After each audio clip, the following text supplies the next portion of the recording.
Welcome to the Love Positivism podcast.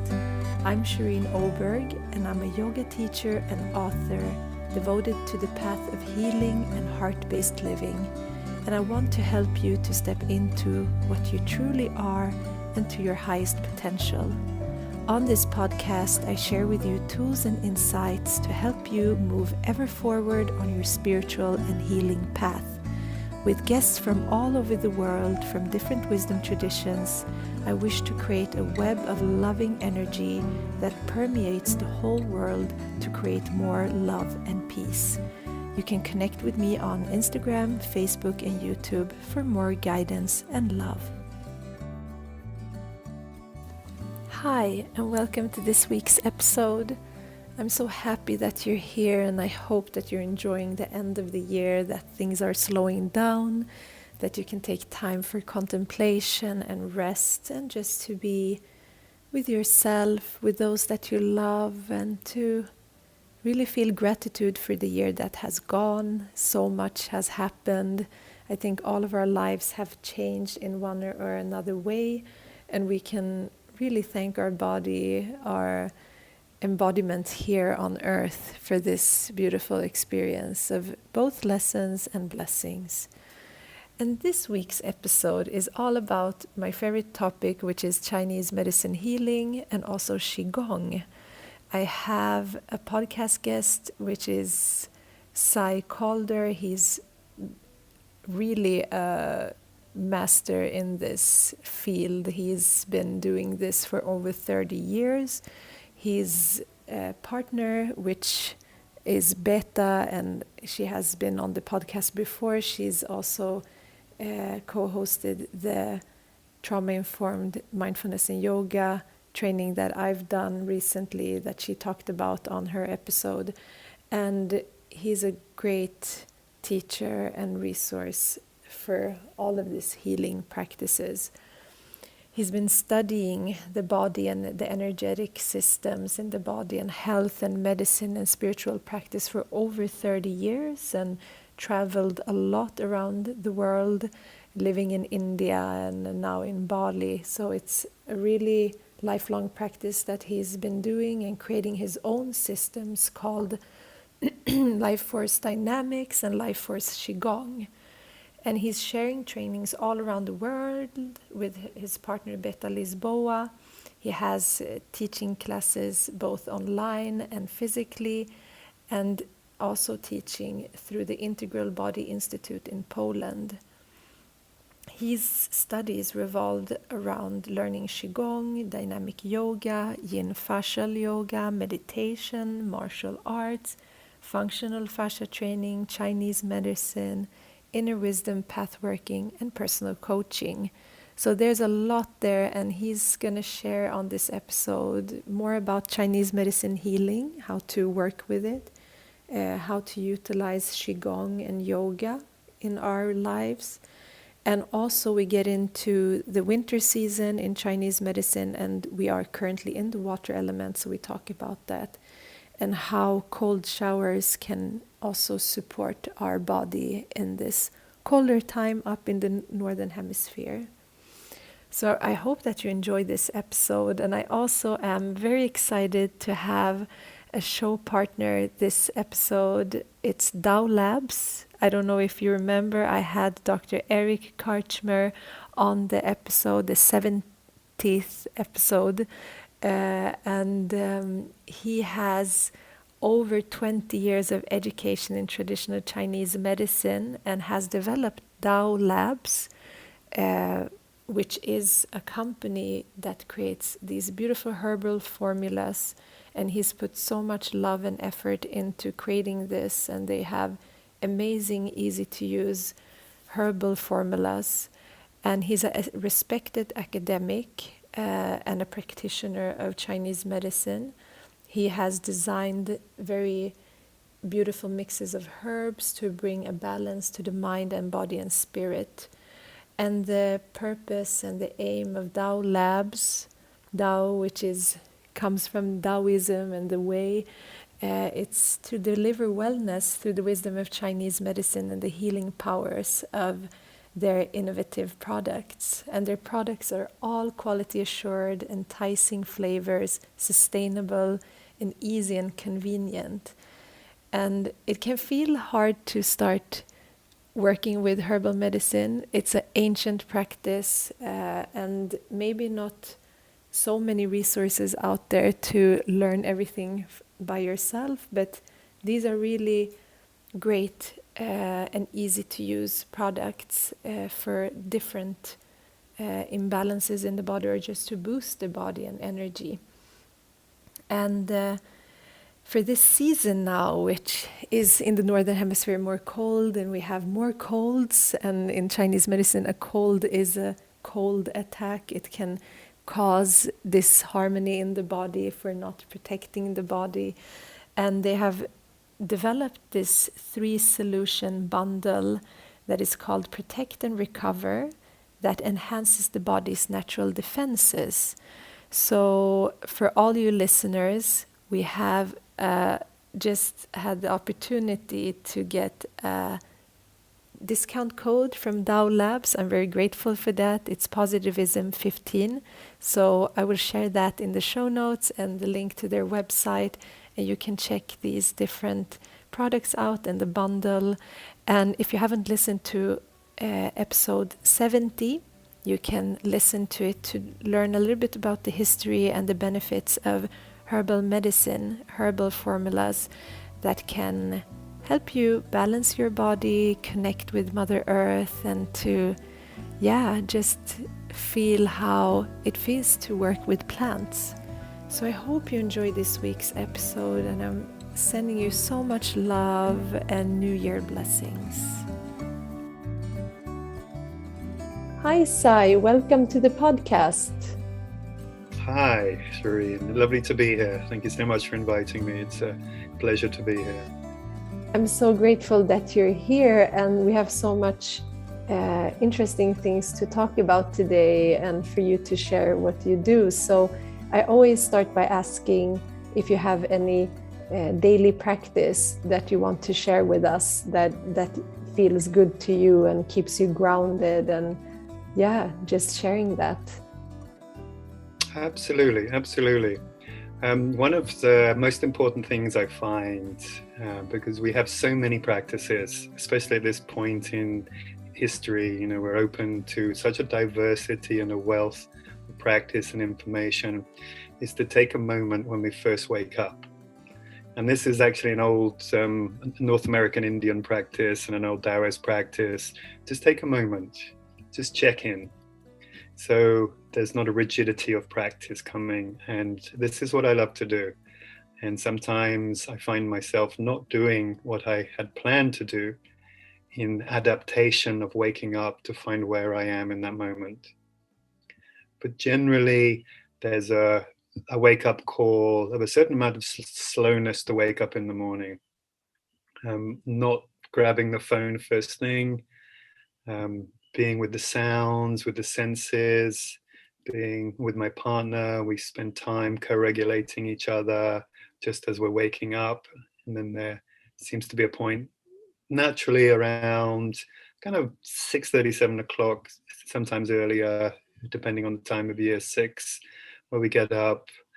Warm water is, I would say, the thing that is always constant. So body temperature water, because I love that connection of rehydration, nothing cold, nothing warm, not even with the lemon.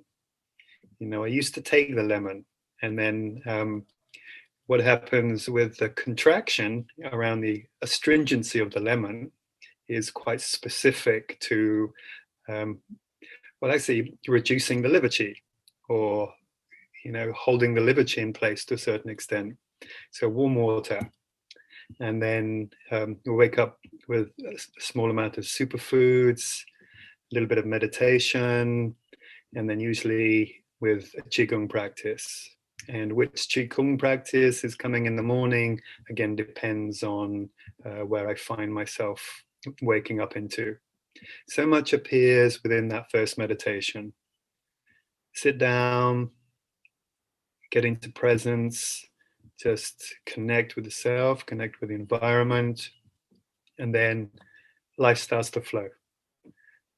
So it's usually a Qigong practice, maybe hour and a half, some stretching, some opening, and then connecting in with some food, some breakfast. So there's that importance after cultivating some energy in the morning to, as the old classic Chinese would say, not spoiling your qi. So if we leave it too long, we do too much practice, then we feel in the energetic system that we're kind of spoiling our qi. But it actually changes all the time. You know, we've just now gone back to the gym because I'm really feeling some resistance training. Even though I'm taking the softness of the Qigong into the resistance training at the gym. So it's there's kind of always an adaptation in there. But I would say the key to it all is always just to check in, asking the body, asking the feelings, the emotional body, and checking in with the mental body. And that way we're always in alignment with whatever's arising.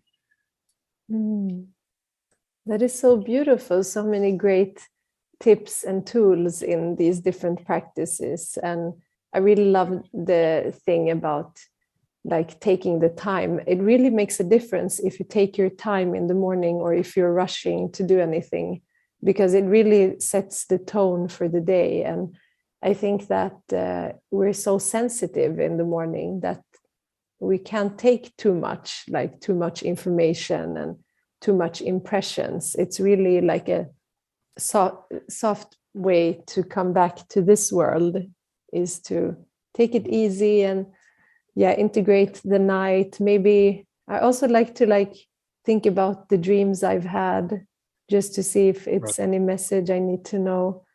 So I really like that. Thank you for sharing that. And it's amazing that you've had the practice of Qigong for so long. And I would love for you to introduce yourself to the listeners, who you are, and also maybe the journey into how you came into all of this work that you've been doing. Because I joined yours and Beta's very beautiful yoga training, which was focused on the trauma-informed yoga and mindfulness. And there were so many tools in there. Like it wasn't only the yoga, it was Chinese medicine and so much other things that is so great for these kind of sensitivities and the nervous system. So I would love to hear like your journey. Maybe you can start by just saying who you are and what you do, and then also how you came into this work. Yes, I would love to. Thank you for introducing me. So my name's Sai Calder. I originally arrived here in the UK, in England, in a place called Gainsborough. And from my earliest memories, I can always remember experiencing the world as energy patterns. I always felt that a lot of my spiritual practice was coming down to the earth to meet my body on a physical earth level, where a lot of people I saw were trying to ascend and experience energy patterns. So I could always feel and see the interaction between human beings, the very small movements of energy, the fluctuations of energy centers. But of course, I always imagined that everybody could see that, and that was the world that I was into. Up until, of course, we start to define ourselves and then realize the differences as we mature. But the first time I actually touched on any energy work was when I was about 5 years old. So I met an old judo teacher. So when the Eastern philosophies and arts were just really starting to come over, and it was more about the external form, because of course in the UK there wasn't much internal spiritual work. There weren't really any books. There weren't really many people around. So at 5 years old, I kind of got to connect with the light and the dark, the yin and the yang, the principles of energy. I would say the principles of energy, because it was very much a kind of martial-based fighting situation. But it was actually very young that this masculine body was harmonized by the power of also the feminine body. Because there was a point I remember when I was very young where I did a competition, I think about 6 years old, and there was a girl in front of me at the same size. And part of my conditioning as a male was to think, okay, this is going to be easy. 1 second, she was on my back. She had me on my back. She pinned me down to the floor. And, you know, the reason why I want to say this was because there's so many levels of understanding, which when we take on at such a young age, they are the imprints of unfoldment. So this was kind of like my earliest catalyst. And then Star Wars was, I think I was 10 years old when Star Wars came out, which again, you know, small connections of the Eastern philosophies and the energy work starting to come to the surface. But my first big break was when I met a Benedictine monk who was coming out of his monastery, and I met him and we just hit it off straight away. He couldn't believe that somebody that was 13 years old was into the level of advanced philosophy and spiritual practice, which he was into at the time. And we would sit for many hours reading Teilhard de Chardin, all about the ladder of light and the ascension. And I remember it was really profound because at that point I hadn't read any books. It was just, yes, that's it. That's what I've been experiencing. Of course, by the time we read 500 books, 100 books on our spiritual quest, we have a very strong cognitive structure. But I really remember at that point going, wow, yes, not quite the terminology maybe, because people like Teilhard de Chardin were quite Christian based, even though very spiritually evolved, so still kind of holding some of the old patriarchal energy patterns. And then getting this inkling, this feeling, this understanding that it wasn't the traditions that I was listening to. They were all connected in some way to the source that we're all connected to, but they were expressing themselves in a cultural way, with their own particular religious background. So then this led me on, because I was living in Cornwall at the time. I was an artist and surfer. I met a Chinese master, Master Choi. So he was a Taoist that had been kicked out of China during the Cultural Revolution. Otherwise, he would have been put to death. Ended up in Malaysia. His father stayed in Malaysia, and then he ended up in Cornwall in the south of England in this beautiful retreat center. So as a 17-year-old surfer boy, I was meditating with flowers. We were doing Watsu in the pool. We were doing laughter workshops, spontaneous laughter workshops, and really immersing into so many different qualities of energy, learning some Qigong, learning some Tai Chi.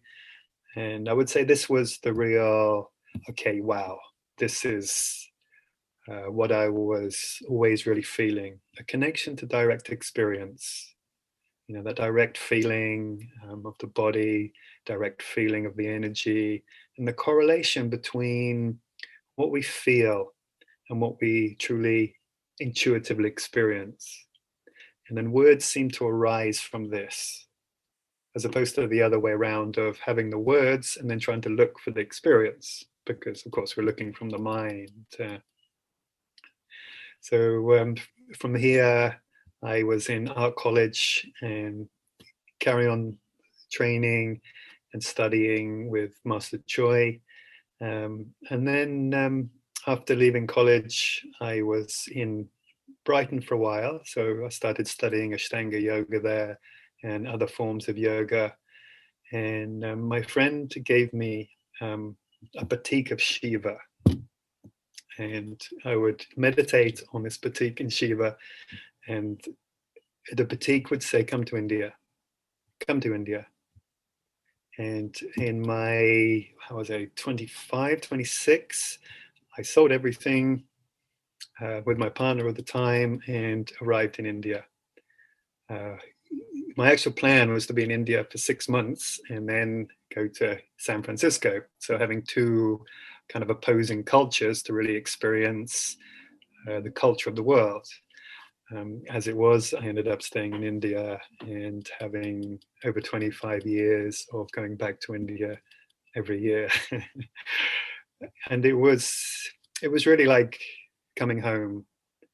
I would say at the time when I was young, I couldn't have conversations about energy with people.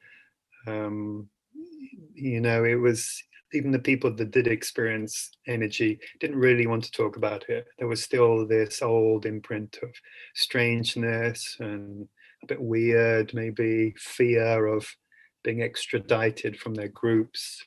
And so by the time I actually got to India, it was a real breath of fresh air, because there's so much openness to energy work, of course, the chakra systems and the whole of the yoga tradition, which was birthed out of India.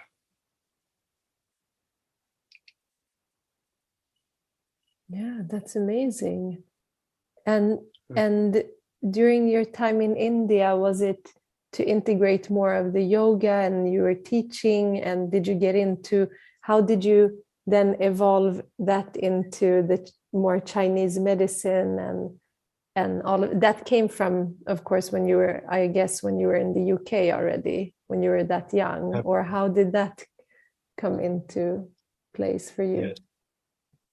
So my passion for the energy world, my passion for the Qigong led me to meet various other teachers, teachers like Master Lam, who's in London, who was old Shaolin monk, who was amazing, is still an amazing practitioner of energy, spends most of his time healing, a really deep and profound traditional healer. And he's actually got one eye, which makes him really look like a character from a movie. But most of his time he spends just as a healer.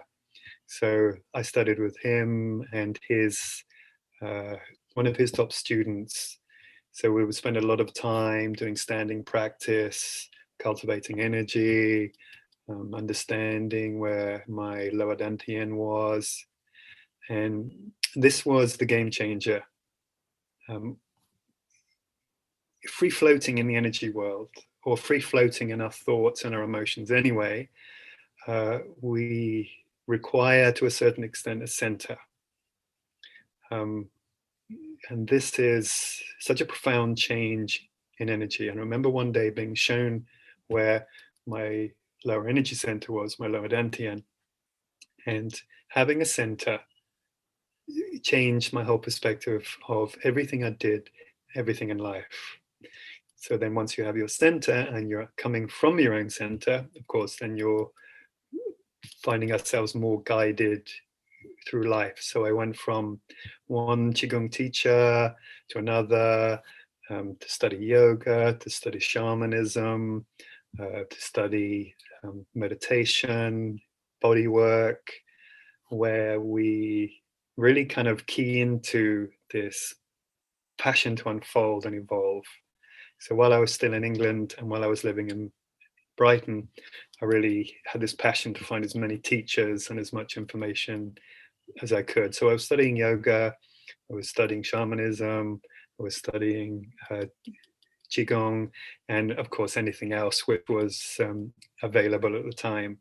So I had a really diverse upbringing, which I feel is part of this connection anyway, of where we are in this modern time. We're in a kind of renaissance where a lot of the old gurus are falling, a lot of the old patriarchal methods are falling, and I was able to study yoga and Qigong.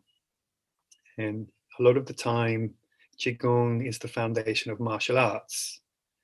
So if we actually look on a deeper level of the karma that is held within each of these practices, when we're cultivating energy for power and martial arts, there's another vibration. So we're less likely to go into sensitivity and open up anahata and the heart chakra.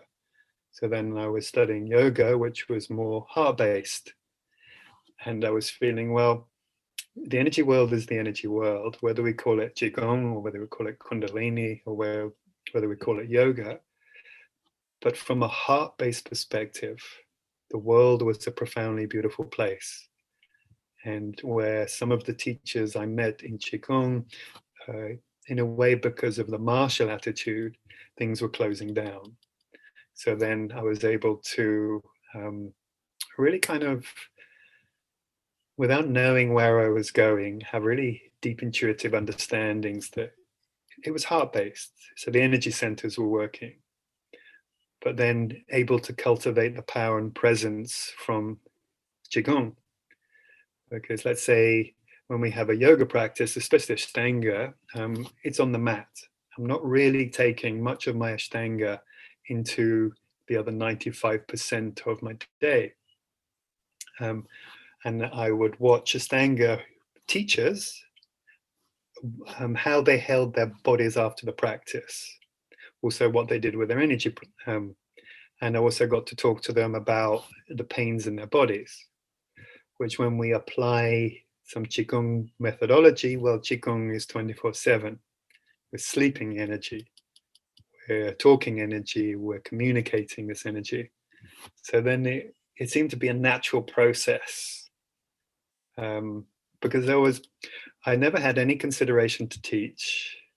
It was just a fascination. I was an artist at the time, so it was the energy work which was fueling the art, and I was a successful artist. So I was using my practice to create a more connected, efficient, informed lifestyle. So I was free because I wasn't kind of really defining myself. So what I then took to India was already a blend of Qigong and yoga, which sometimes some of the ashrams I'd go to in India, nobody was in their body. A lot of the people were disassociated from very high level Shiva meditations, which with the Qigong, of course, we start rooted energy in the body. We root our energy into the earth, where some of the yoga practices were denying the lower three chakras. We don't look at Muladhara, we don't look at the root because the body is an illusion. We don't look at the emotions because, well, the emotions are kind of illusion. So we're always ascending. So I was able to just intuitively say, okay, this feels much better for me. Planet Earth, my body will start off. But then incorporating Kundalini yoga and some of the higher level meditations of yoga. And also finding with this old Chinese masters that were in India, and of course Thailand, Malaysia. I was coming to Bali.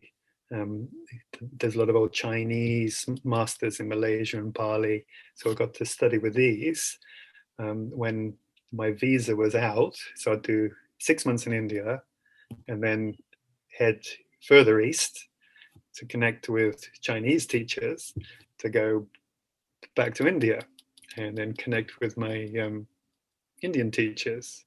And I was able to move some really interesting energies and some different lessons. So I'd train with my Chinese teacher and then I'd go to India and say, yeah, okay, I've been energetically training in this form. And one of the swamis I was working with at the time says, yes, but your teacher is sick. And I know exactly what he meant, because if we're training in martial arts, somewhere we're looking for an opponent, even when there isn't one. So we're creating an imbalance. We're creating this conflict internally. So then I'd go back to my Chinese teacher and say, yep, I've just come back from India, and we're having these wonderful conversations, and my Indian teacher says, you're sick. And my Chinese teacher would say, yes, I know, but I can't drop it. Why? Because. So then there were, so it's this beautiful kind of interplay of just a deep intuitive discovery of consciousness in a way. That sounds like a big adventure of life, and you really heard the calling and you did that. And yeah, so all of this, these places that you've been, and now you are in Bali. And what is your main focus now? Because you were part of the training that I did with Beta, that was on the podcast a couple of weeks ago. And what is your focus now? And I would also like to get into, maybe a lot of people don't know Qigong as much as they know yoga. Like, what is the, like, where did it come from, and how, what is the principles? I think that would be interesting to hear from you. Yes, wonderful, thank you. This is really the main point of what I'm teaching or what I'm sharing, where having studied so many different modalities and getting to a point in my own practice where I'm able to experience source, to dissolve past, let's say, the astral subtle body planes, and then be in that source Akashic realm, beyond space and time. So then to come back into a practice, we're coming back into a practice from a neutral divine space, which then gives a very different perspective than coming in from the other way around and looking to attain something. And we are moving into the age of Aquarius from Capricorn. So everything is going to dissolve. The old will break down. So we're just part of this natural universal evolution.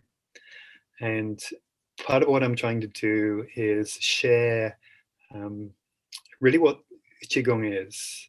The limitation is needing to put something out there with a word, a name, but then a lot of people have a connection to that name because they've read books or they've studied with a different teacher, and they say there's something like 3,500 different styles of Qigong, from the most unusual, bizarre, to some very practical.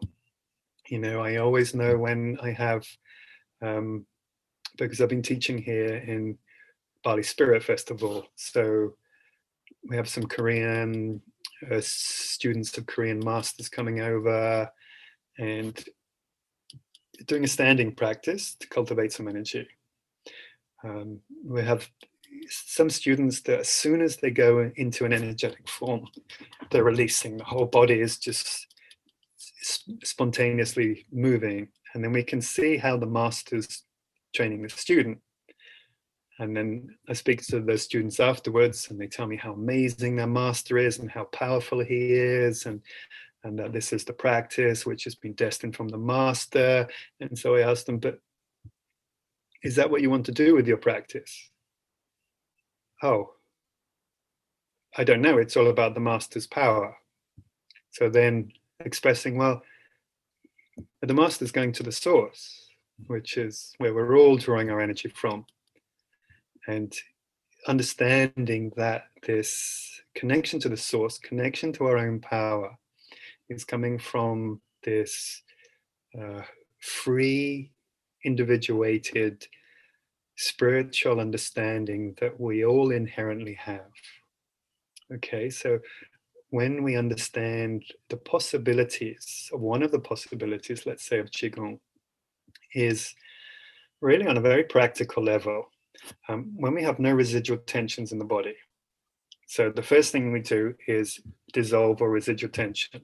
Of course, as we understand, trauma is tension, held trauma is tension. the mind creates tension through neuroplasticity, the way we think. Our emotional body holds and creates tension from an external perspective, or when we really go into the TCM 5 elements, or the emotional spirits that come from the organs. So when we're dissolving tension, we end up with this fluid fascia body. When we cultivate energy, we can then inflate the tissues, right? Because everything's open. And fascia loves to expand. The joints like to open. So we work with the technology called piezoelectric currents. So between the joints, we have a crystalline formation. So when the joints are open and healthy, we have a healthy diet, which creates healthy crystalline formations. When the joints are open and they move, they create chi, they create prana, they create energy. So to take this understanding that if we dissolve a residual tension, we build the chi body up and the energy in the body, it becomes a technology that we can put into anything. So part of the way that I teach is people expect forms to begin with. So we give forms, but then we dissolve form into the energy world. So then the idea is, if you're an artist, if you're a healer, if you're already a yogi, if you're an athlete, if you're a successful business person, and you would like to connect with this universal energy stream, understand this technology of Qigong and bring it into your practice, into your life.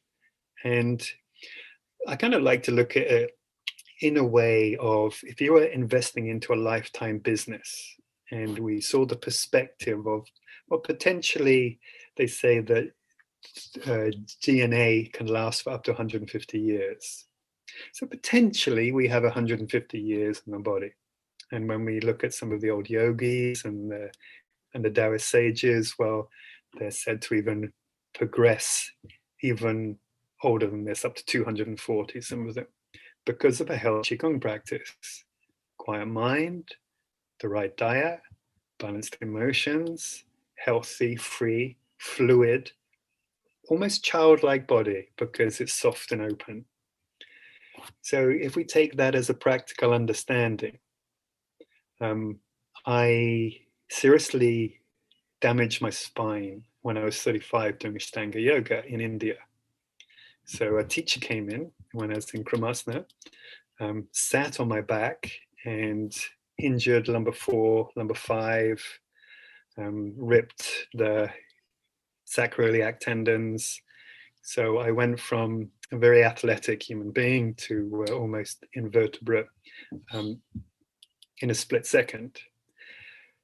I went round to the back of the studio afterwards, and literally I walked into the studio where there was a healer there, a body worker from the Osho ashram.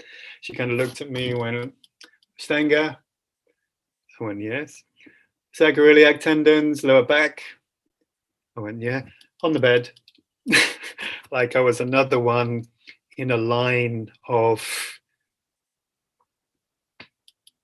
people, yogis, spiritual adventurers, let's say, that had hit a wall within their spiritual practice. To a certain extent, I felt it was the old patriarchy coming into a spiritual practice, which is also what I'd seen, let's say, in the Shaolin. You know, so many of us, we look at the Shaolin monks and we go, wow, amazing, these super incredible human beings, which they're at the top of the pyramid. When we look underneath the pyramid at the amount of broken human beings that tried to get to that point, that also end up getting injured. So I was able then to go into a world where the yoga didn't really, or what I found at the time, have a methodology, a way of healing my situation. I went back to the studio and I was told, carry on doing your practice. everything will come. But of course, I couldn't really walk. So then Master Lam's teacher actually had his spine broken in the Cultural Revolution when he was put in prison. So I already understood his Qigong methodology for building energy, bringing energy into the bones, into the spine, healing the spine, getting to sit up, cultivating the energy in a sitting position until the energy was flowing through the body, standing, obtaining a very healthy bioenergetic standing position, and then walking. But it was like a meditation. It's like I was being given my life back. And it really humbled me. It really gave me a chance to create this methodology. And it took me 16 years to put Qigong technology into Ashtanga-like flows. And it was actually last year that I went to Poland and taught this part of the methodology, where we did some Ashtanga-like flows that were very soft, very light. Everything was buoyant, and there was no constriction in the body, not much constriction in people's breath because of the dynamism. And so really this is what I love to share within the Qigong. Everybody is individual. Everybody has different requirements. But what brings us together is being in this universal flow.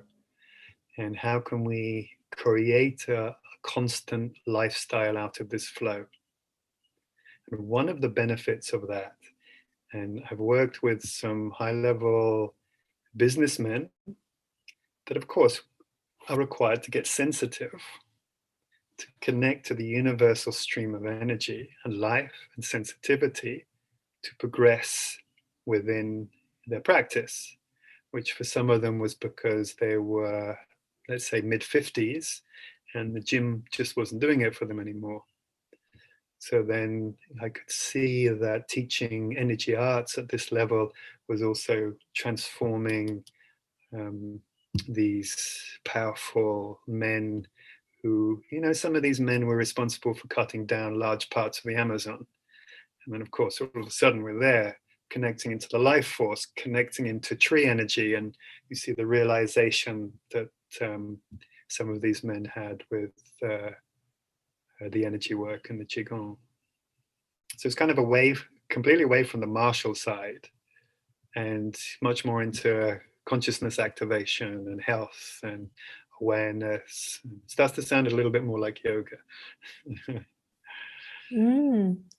That's a beautiful journey and so much discovery that you've done on that path to integrate and to live the different paths and to see how to merge it, like the best parts of it as well.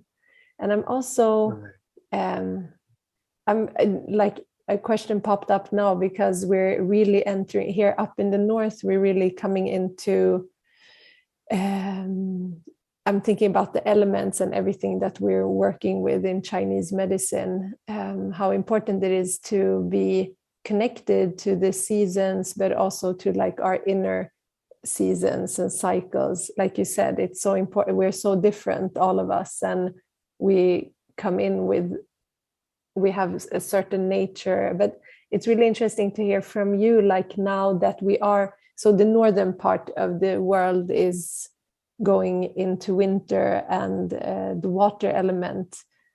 From your experience, what are like important practices now, both from Qigong but also other practices that you find helpful when you're in this element?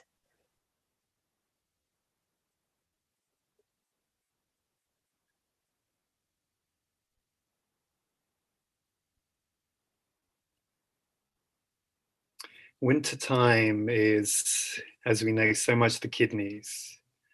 One of the interesting reflections I find is a slight difference in East-West cognitive ideas.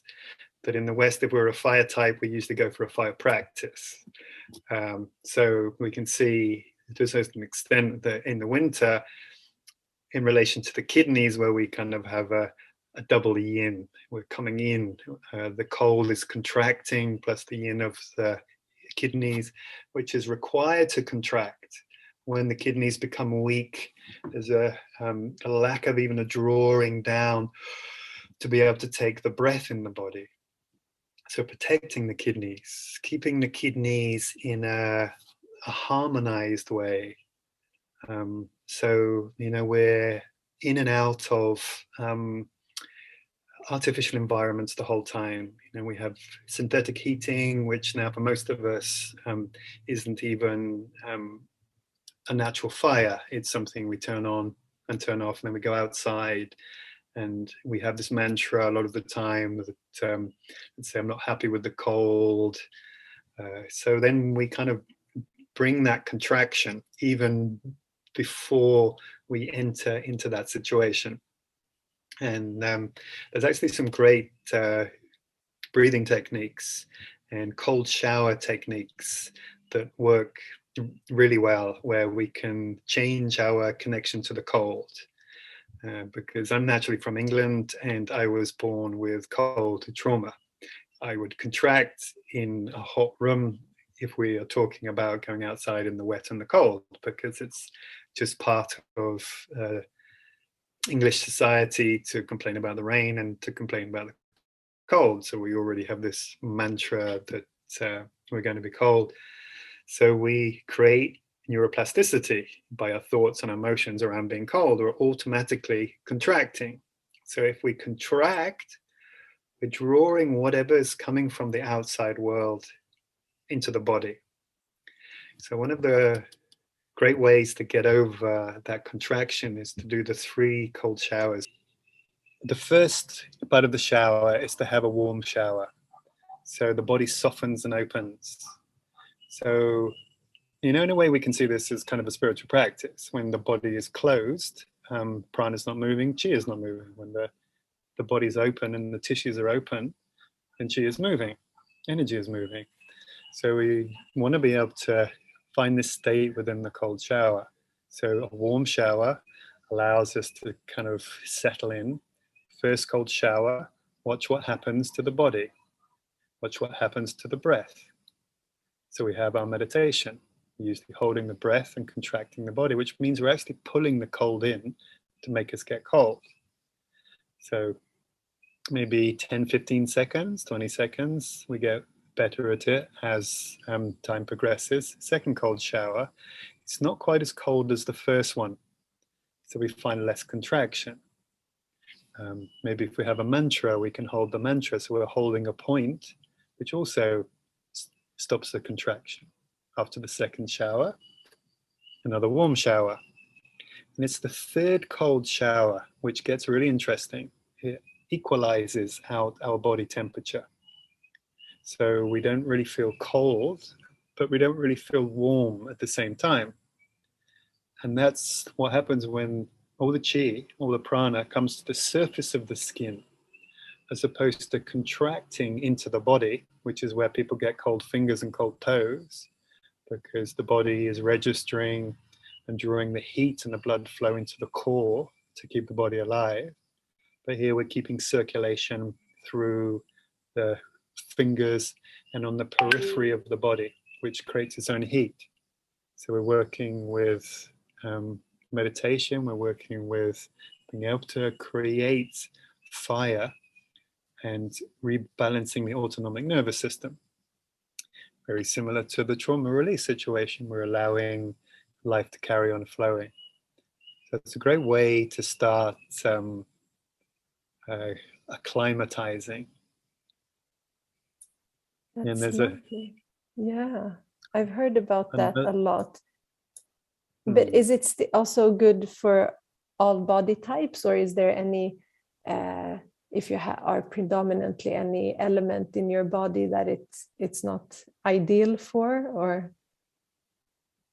Well, the first warm shower, not that I can cover everybody, is generally great for anyone. So coming into that cold shower at first, it's also part of a trauma awareness technique where whatever's at the surface agitating us as an energy pattern will attach to the coldness of the shower. So we can also see where our imbalances are. So start with any of these techniques, with any energy techniques. It's that healthy, natural cultivation. This is what I love about the Qigong philosophy. We're in line with the natural flow. So we can't force a flower to bloom. We are here in alignment with nature, and we can help cultivate, but as soon as we push, we've gone over that line of equanimity. So allow yourself to go into a cooler shower and just see what happens. So it's always comfortable, because if we've lost that connection to presence, then we've lost our connection to our spiritual practice. Where I should have said right at the beginning, there is no Qigong without presence.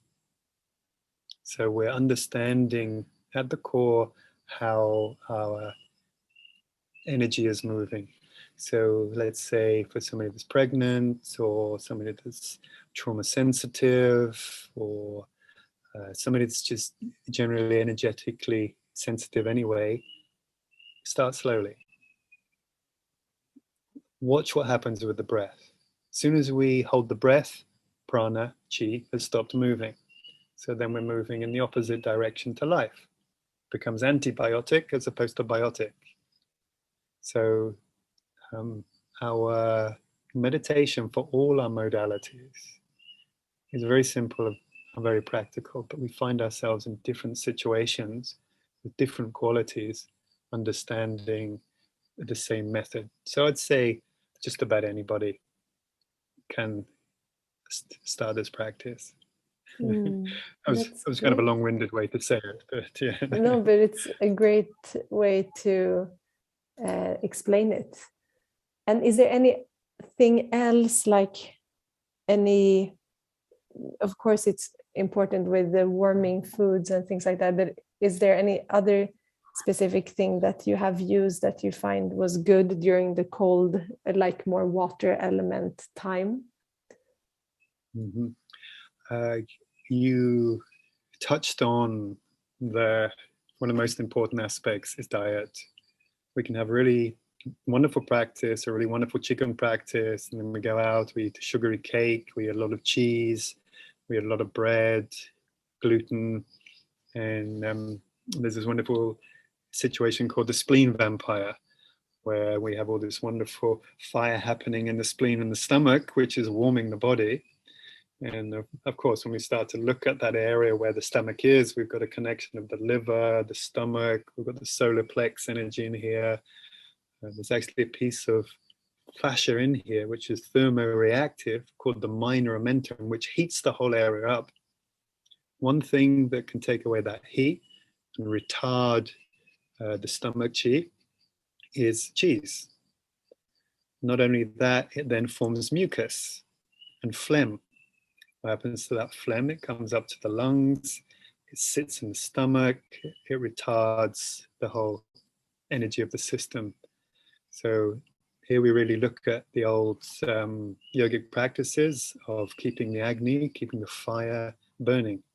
Because when that fire burns, we're keeping the whole system ignited. So not just the fire of the digestion, but the heat of the body, the heat of the mind, that clarity and connection. So diet, also fundamental for this time. A good, healthy, energetic practice. Abundant chi, where we require energy to do anything. Even to do a practice to create energy requires energy in the first place. So having a healthy practice.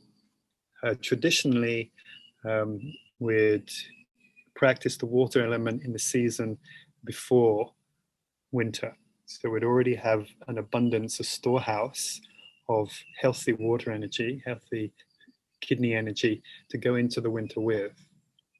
So it would be one season before would cultivate the season which was coming up, which of course, now we really start to see how much the modern life is kind of taking us, or a lot of us, out of sync of really what's happening with our environment in relation to our body's energy. Yeah, thank you for sharing that. And maybe lastly, you have something that you're doing right now that you think is important to share. What are your current classes and events about, if you want to share that before we end the conversation today? Yes, I'd love to. Thank you. I'm just releasing my first module of a 4-module training, which is an incorporation of a lot of energy work, awareness work, the Qigong, some modalities of yoga, also the Yin Yoga. So it's kind of my school which I put together over the last 25 years, which I'm now teaching as, so this is the kind of the foundation modality. And module 1 is out at the moment, so I'm coming into the online world to teach people online as well. So the first module is here. The second module is just about to come out.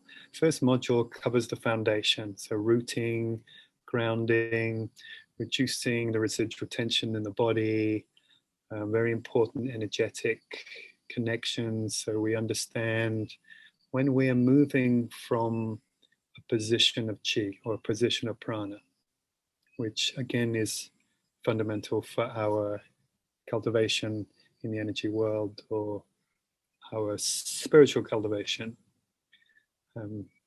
Module 2, it takes us into the 5 elements with a lot of 5 element work, connection into the organ systems, the 5 spirits, the 5 Shen, clearing, understanding.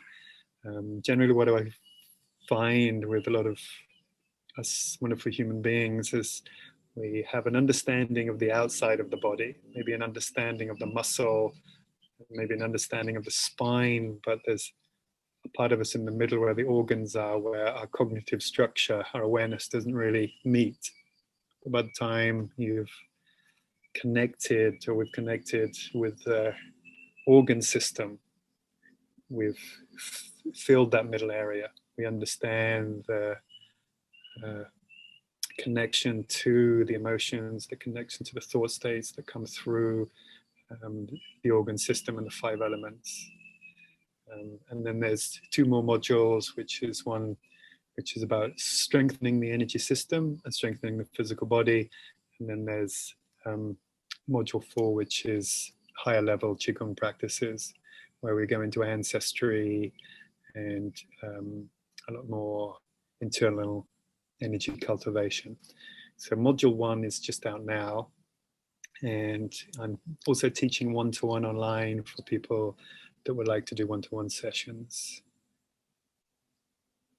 Thank you so much for sharing that. That sounds like a beautiful program. And how can people find this? I will, of course, share the links in the show notes as well, that you want to share with the listeners. Yeah. Yes. Can I pass you the links after the podcast? Is that okay? Yeah, sure. Definitely. After? Yeah. Okay.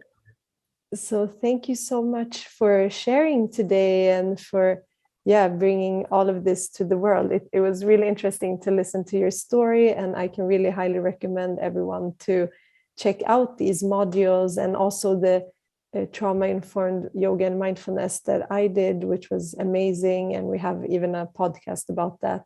So I want to thank you so much for being here today again. Oh, most welcome, most welcome. It's been an absolute pleasure to reconnect with you, and always wonderful to have an opportunity to share with the world our passions and these wonderful tools and these wonderful gifts. So any opportunity is always welcome. So thank you so much for inviting me. being able to share.